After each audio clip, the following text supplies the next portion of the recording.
Bienvenue sur Maine Public News Connect. Des reportages inédits de la radio publique de Maine sont diffusés chaque semaine en espagnol, en français, en portugais, en somalien et en anglais. Bienvenue à vous sur Maine Public News Connect et très heureuse de vous retrouver en ce vendredi 29 septembre 2023. Au sommaire de ce bulletin d'information, nous parlerons des étudiants sans abri, de la pénurie de la main-d'œuvre, du programme de santé mentale et des hospitalisations dues au Covid.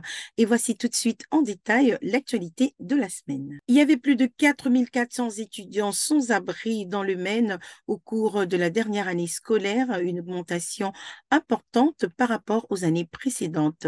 Selon certains experts, cette augmentation est en partie due au fait que les écoles parviennent à mieux identifier les élèves qui sont sans abri. Mais ils affirment également que le manque élevé de logements abordables est l'une des principales causes de cette situation. À Lewiston, les autorités scolaires affirment que le district a accueilli au moins 320 élèves en situation de sans domicile fixe l'année dernière, soit plus de la moitié du nombre total d'élèves en situation de sans domicile fixe dans les districts il y a de cela 2 ans. L'État a récemment reçu environ 300 000 $ de fonds fédéraux pour soutenir les étudiants sans abri, couvrant également les besoins des bases tels que les fournitures scolaires et le transport vers l'école. L'État espère également qu'un nouveau programme lancé cet automne pourrait faire partie de la solution. Cette initiative permet aux écoles d'aider à payer les dépenses d'urgence afin d'éviter que les élèves ne deviennent de sans-abri. Malgré l'augmentation constante du nombre de personnes s'installant dans le Maine, celui-ci ne dispose toujours pas de la main-d'œuvre qualifiée nécessaire pour occuper les dizaines de milliers de postes vacants. Le Maine a connu une augmentation de près de 9% du nombre de personnes s'installant dans l'État l'année dernière et une augmentation de 8% des nouveaux arrivants en 2021.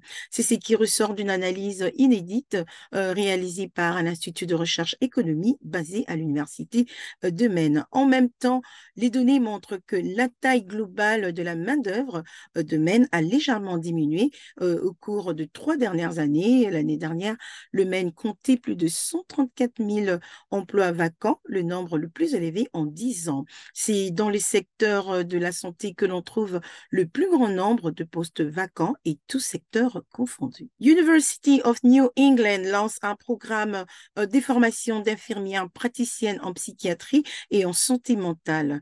Karen Pardue, qui supervise les initiatives stratégiques à l'UNI, explique que le programme répond à une pénurie de prestataires de soins de santé mentale dans de nombreux comtés de Maine. Karen Pardue précise que le programme vise à placer les diplômés à des postes dans tout l'État afin d'aider les populations vulnérables, y compris les demandeurs d'asile et les réfugiés. Le programme devrait débuter en 2025 et pourra accueillir 15 étudiants par an. Les centres de contrôle de maladies de Maine, CDC, indiquent que le nombre d'hospitalisations dues au virus de Covid dans le Maine reste le plus élevé qu'au cours de l'été. Le mardi dernier, 62 patients atteints du Covid étaient hospitalisés, tout comme la grippe.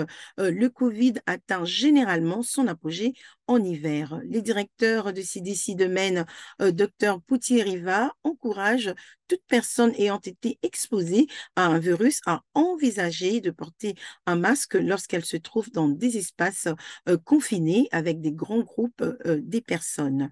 VA recommande également de se faire vacciner en même temps contre le Covid et la grippe. C'est la fin de ce bulletin d'information pour Maine Public News Connect. Merci d'avoir été avec nous. Je vous retrouve au prochain numéro et passez une excellente fin de semaine. Merci à nos excellents partenaires communautaires pour leur soutien et leur contribution à ce programme. Maine Public News Connect a été rendu possible grâce à des donateurs individuels et à des fondations de partout dans le Maine, ainsi qu'à KOU et Patricia Ewan, Seaport Credit Union, Hannaford Supermarket, Maine Housing et IDEX. Maine Public News Connect est rendu possible par KOU et Patricia Ewan qui se sont engagés à combler les différences culturelles au sein de nos communautés. Juntos, ensemble, Warajir. Punta. Seaport Credit Union. Together. Hannaford Supermarket, qui célèbre la diversité de ses employés, de ses clients et de ses communautés et s'engage à favoriser un environnement accueillant. Ensemble, ils sont plus grands que des produits d'épicerie. Et pour en savoir plus, rendez-vous sur le site internet www.hannaford.com.